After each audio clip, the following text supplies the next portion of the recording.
සුබ දවසක් හැමෝටම Daily Alice YouTube channel එකට හැමෝම සාදරයෙන් පිළිගන්නවා. අද මම අරන් ආවේ මාස 6 සිට බබාලට හදලා දෙන්න පුළුවන් රසම රස වට්ටක්ක සුප් එකක් අරගෙන. මේ සුප් එක හදාගන්න විශේෂයෙන්ම අවශ්‍ය වෙන්නේ අපිට වට්ටක්ක ටිකක්. වට්ටක්ක ටික මම කපා ගන්නේ පොතු පිටින්මයි. ඊළඟට මම මේකට ගන්නවා ලුණු, සුදු ලුණු, ඒ වගේම බතල පොඩිවට කපාගෙන, අලු කෙසෙල් ටිකක්, කුකුල් මස් ටිකක්, ඒ වගේම කරපිංචා ටිකක්. බත්තල අලු කෙසෙල් මේ සුප් එකට අත්‍යවශ්‍ය වන්නේ නැහැ. මම ළඟ තියෙන නිසා මම මේ සුප් එකට දාගත්තේ. මුලින්ම මම ෆෑන් එකට තෙල් දාගෙන තෙල් මේ වගේ පෙනෙනකොට ඒකට ලුණු, සුදු ලුණු, කරපිංචා ටික දාගන්නවා. ලුණු, සුදු ලුණු එහෙම ටික රන්වන් පාට වෙනකම් බැදුනට පස්සේ මම ඒකට කුකුල් මස් ටික එකතු කරගන්නවා. කුකුල් මස් ටිකත් චුට්ටක් බැදුනට පස්සේ මම ඒකට බත්තල අලු කෙසෙල් ටික එකතු කරගන්නවා. ඊළඟට මම මේකට වට්ටක්ක ටික එකතු කරගන්නවා.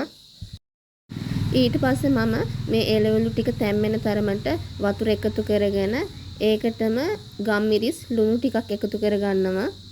ඔයාලට ඉන්නේ අවුරුද්දකට වැඩි බබෙක් නම් මේ සුප් එක දෙනකොට ලුණු ගම්මිරිස් දාලා හදලා දුන්නට කමක් නැහැ. ඔයාලට මේ සුප් එක තවත් රසවත් වෙන්න ඕන නම් වතුර වෙනුවට මේකට පොල් කිරි යොදා ගන්න පුළුවන්. ඊළඟට මම එළවලු ටික මේ වගේ තැම්බුණාට පස්සේ ලිපෙන් බාගෙන බ්ලෙන්ඩර් ජායකට දා ගන්නවා මේ එළවලු ටික බ්ලෙන්ඩර් කරගන්න. මේ වගේ සාමාන්‍යයෙන් වතුර තියාගෙන ලිපෙන් බා ගන්න නැත්නම් මේක සුප් එක දියාරු ගතියට වඩා ඝනකම වෙන්න බලනවා. දැන් මම මේ ටික බ්ලෙන්ඩර් ජායකට දා ගන්නවා බ්ලෙන්ඩර් කරගන්න. බ්ලෙන්ඩර් කරගත්තට පස්සේ සුප් එක තමයි මේ. ඔයාලට මේක මාස 6 සිට බබාලට හදලා දෙන්න පුළුවන්.